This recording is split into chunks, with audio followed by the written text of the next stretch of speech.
Umholi we-DA uJohn Steenhuisen uthi kuzoshaya kuzwele emphakathini wakuleli odla imbuya ngothi emva kokhetho likazwelonke ngo-2024 uma kungena uhulumeni we-EFF ne-ANC obusa ngokubambisana. Lokho kusho emva kwenqungquthela yeqembu lakhe yokhetha ubuholi kuzwelonke.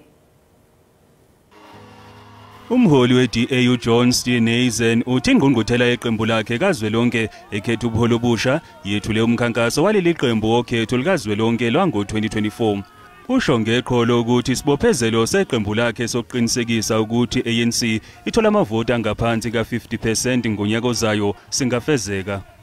By the time the 2024 election rolls around, given load shedding, given the poverty and hunger, given the inflation crisis in South Africa, given the rising cost of living, I think more and more South Africans are going to walk away from the ANC and start looking at other parties that are not only talking about the solutions, but are showing South Africans where we govern that we can get things done. I-DA ikholwa ukuthi uma ingase isebenzisane ngempumelelo namanye amaqembu aphikisayo anezimiso ezifuze ezaleli qembu ingase ibe seqhulwini ekuphatheni uhulumeni obusa ngokubambisana kubuywa okhethweni likazwelonke.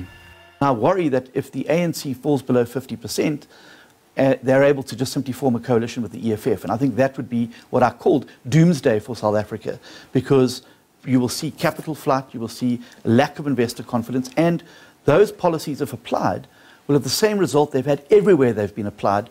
By example, Zimbabwe, Venezuela, Cuba.